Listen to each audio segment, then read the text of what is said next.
ازاي تعمل تمرين المتوازي؟ التمرين المتوازي بيشغل عضلة الشست، الكتف، الترايسبس، وهو من التمرينات الأساسية المهمة جدا لأي حد بيتمرن عموما، ومهم لأي حد بيلعب كاليستينكس تحديدا، وهيكون من الأساسيات اللي هتخليك تتطور جامد في الرياضة دي وتبقى كويس فيها. وبمناسبة إن احنا بنتكلم عن الكاليستينكس، أنا خدت بالي إن في كومنتس كتير ناس بتطلب فيديوز للكاليستينكس، فإن شاء الله أنا هنزل فيديوز قريب.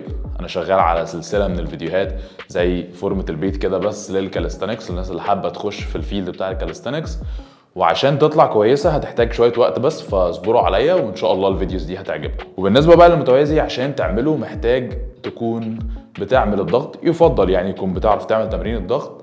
فممكن تشوف تمرين الضغط لو مش بتعرف تعمله تقدر تتعلمه من هنا او هنا، ايا كان الفيديو هيظهر فين. الفيديو ده هيساعدك جدا ان انت تتعلم الضغط. دلوقتي تعالى نفهم برنامج التمرين اللي هنشتغل عليه، اللي هيوصلنا من ان احنا ما نعرفش نعمل ولا عدة متوازي لان احنا نعمل اول عدة بسهولة. برنامج التمرين ده مكون من 4 مستويات، كل صعوبة مستوى على حسب انت مستواك الحالي عامل ازاي.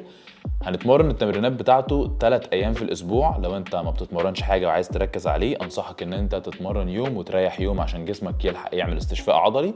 ولو انت اوريدي بتتمرن سواء في البيت او في الجيم وعندك برنامج شغال عليه، ممكن تضيف التمرينات للبرنامج بتاعك 3 ايام برضو في الاسبوع، وهتخلي فيهم راحة بين كل يوم تمرين والتاني. قبل ما نبدأ في شرح كل مستوى، خليني اقولك ازاي تختار المستوى المناسب ليك. هتبدأ بان انت تشوف الاهداف اللي بعد كل مستوى، هتلاقيني بشرح لك المستوى وبعد كده الاهداف اللي محتاج تعملها عشان تروح للمستوى اللي بعده.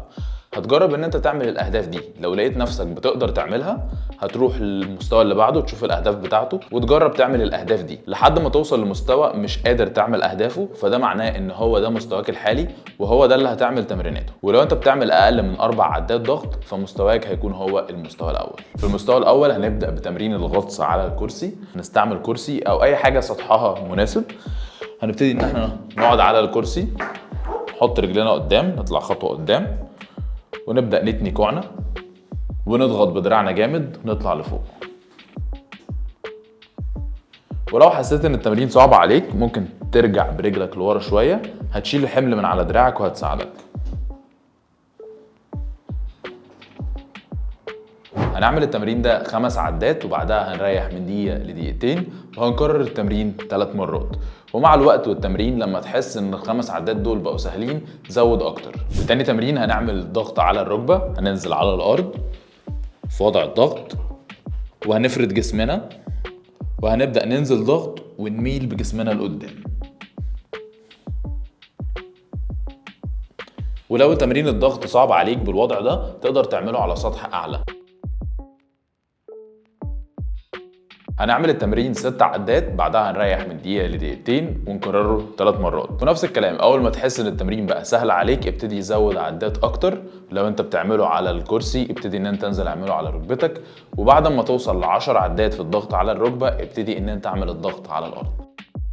في تالت تمرين هنعمل ثبات متوازي بمساعدة. هنجيب الكرسي هنحطه قدامنا واحنا بنعمل المتوازي وهنمسك كويس، نبدأ نضغط بدراعنا ونرفع رجلنا على الكرسي وهنثبت بالشكل ده. خلي بالك ان انت ما تبقاش نازل لتحت كده كتفك مرفوع ورقبتك مش باينه، لا اضغط جامد. وهتحتاج مساعده اضغط برجلك على الكرسي على قد ما تحتاج، على قد ما هتضغط، واثبت على كده.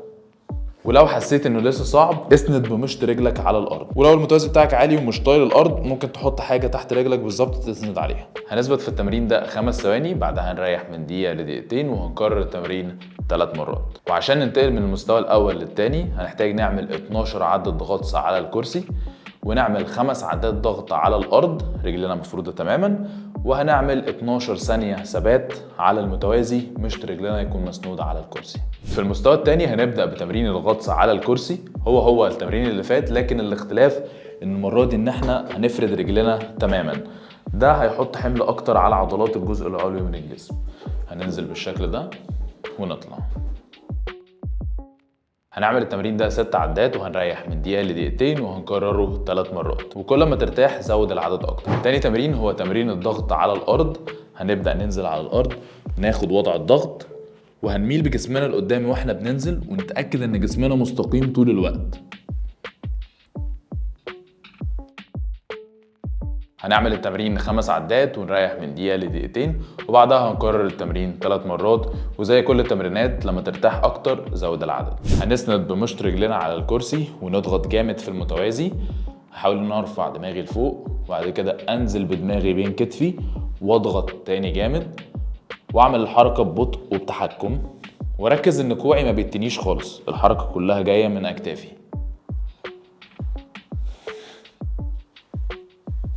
هنعمل التمرين 6 عدات وهنريح من دقيقة لدقيقتين، وهنعمل 3 مجموعات. وعشان تنتقل من المستوى التاني للتالت محتاج انك تعمل 12 عدة غطس على الكرسي رجلك مفرودة تماما، و8 عدات ضغط على الارض بفورم مظبوط بميل قدام وانا بنزل، و12 عدة شراجز على المتوازي مش رجلي محطوط على الكرسي. في المستوى الثالث هنبدا بتمرين الشراجز على المتوازي، نفس التمرين اللي عملناه في المستوى اللي فات، لكن المره دي مش هنسند برجلنا على الكرسي، هنبقى رجلنا طايره في الهواء، ولو المتوازي قصير زي الحاله اللي عندي هنتني رجلنا. فهتبدا تتعلق فوق كده وتنزل بالراحه وتطلع. وخلي بالك وانت بتنزل تنزل بتحكم، ما تسيبش نفسك تقع، وانت بتطلع ما تقفش في النص، اضغط لفوق جامد. هنعمل التمرين ده 5 عدات في 3 مجموعات. تاني تمرين هو الغطس على الكرسي، والمرة دي بقى هنصعبه اكتر باننا نرفع رجلنا من فوق مستوى الارض. فهنستعمل حاجة يفضل ان هي تكون بنفس مستوى الكرسي اللي شغالين عليه، ممكن كرسي تاني، ممكن الكنبة، ممكن ترابيزة صغيرة، ايا كان المناسب عندك. انا بالنسبة لي هستعمل سبت الغسيل، فهحط ايدي هقعد على الكرسي زي ما بنقعد، بعدين هرفع رجلي على السبت، اتاكد بس ان المساحه ما بين الكرسي وما بين الاوبجكت اللي انا هعمل عليه اللي احط عليه رجلي تكون كفايه عشان اقدر انزل تمرين متوازي من غير ما اخبط في الكرسي. هنعمل التمرين ده 6 عدات في 3 مجموعات. 3 مجموعات دي او 6 عدات في 3 مجموعات هو نفس اللي انا بقوله لما اقول هنتمرن 6 عدات ونريح من دقيقه لدقيقتين، وبعد كده نكرر التمرين 3 مرات. ده الشكل العام عشان في ناس مش بتبقى عارفه يعني ايه 6 عدات في 3 مجموعات، فده اللي انا قصدي بيه. كمان وانت بتتمرن لو بدات تحس ان التمرين سهل، تقدر ان انت ترفع رجل واحده من على الكرسي او من على الحاجه اللي انت حاطط عليها رجلك وتبدل ما بين الرجلين، يعني انبسط بالتمرين. تالت تمرين هو نزول متوازي باستخدام الكرسي. هنمسك في المتوازي، نسند مشط رجلنا عليه، ونبدا فردين جسمنا فوق، وهنبتدي ان احنا نتني كوعنا ونميل لقدام. دايما وانا بنزل الدايركشن بتاعي دايجونال، انا رايح في الاتجاه ده بدماغي بالكتفي وانا نازل لتحت. فهطلع هسند بمشط رجلي، هبتدي اتني كوعي واروح لقدام كمان كمان كمان.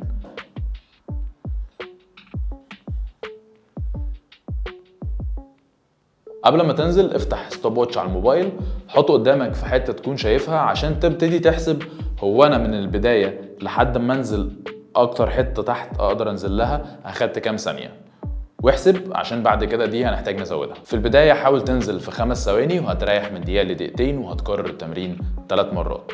بالنسبه بقى للنزول مستواك هتنزل قد ايه، هل هتوصل ان الساعد يعمل زاويه 90 درجه ولا اكتر، ده معتمد على الموبيليتي او الرينج اللي كتفك يقدر ينزل له. فعشان تمرن الجزء ده، لانك في البدايه ممكن تتضايق وانت بتنزل لتحت، خليك ماسك في المتوازي ورجلك ساندة على الارض عادي، وهتبدا تنزل تحت. وانا هنا مثلا بدات احس في ستريتش في كتفي في الجزء ده، ممكن انا بالنسبه لي هنا، ممكن بالنسبه لك يبقى فوق شويه، ايا كان هتبقى فين. حاول ان انت تنزل تحت، حرك كتفك شويه، حاول ان انت تنزل اكتر وتعمل بولسز كده تطلع وتنزل. ده اعمله في تسخينك قبل التمرين، قبل ما تخش نزول المتوازي او تمرينات المتوازي عموما، ومع الوقت هتلاقي الرينج بتاعك بيزيد وبتنزل لتحت اكتر وانت مرتاح. وفي اثناء تمرينك سواء للنزول او للمتوازي العادي اللي هنعمله في المستوى الجاي، دايما انزل لحد الحته اللي هتبدا تحس فيها بالم. اول ما تبدا تحس الم ما تنزلش اكتر من كده، اول ما تحس شد فيها لحد ما كتفك يتفتح ويبقى النزول اكتر اسهل بالنسبه لك ومن غير الم، ساعتها انزل اكتر. وعشان ننتقل من المستوى الثالث للمستوى الرابع اخر مستوى، محتاجين ان احنا نبقى بنعمل 12 شراجز على المتوازي من غير اي مساعده، ومحتاجين نعمل 12 عدة غطس على المتوازي رجلنا مرفوعة على مستوى يكون في نفس مستوى الكرسي. واخر حاجة ان احنا نعمل نزول المتوازي من اعلى حتة لاكتر حتة تحت نقدر نوصل لها في 15 ثانية. في المستوى الرابع اول تمرين هيكون متوازي بمساعدة، هنحط مشط رجلنا على الكرسي وهنطلع نفرد دراعنا جامد، ونبدا ان احنا ننزل ونميل لقدام شويه واحنا بننزل، ننزل لاقصى مسافه نقدر عليها ونطلع تاني. ركز زي ما قلت لك ان انت تميل بجسمك لقدام وانت بتنزل، ولما تطلع تفرد كوعك على الاخر.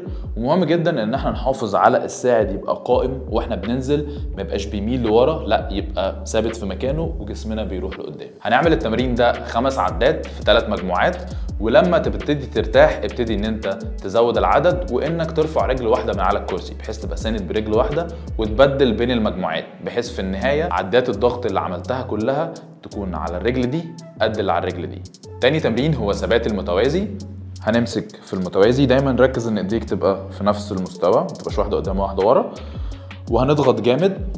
في نفس الوقت هتطلع بدماغك وتزق كتفك لتحت وهتثبت. وركز بقى ان انت شد بطنك، شد جلوتس، وتبقى ثابت.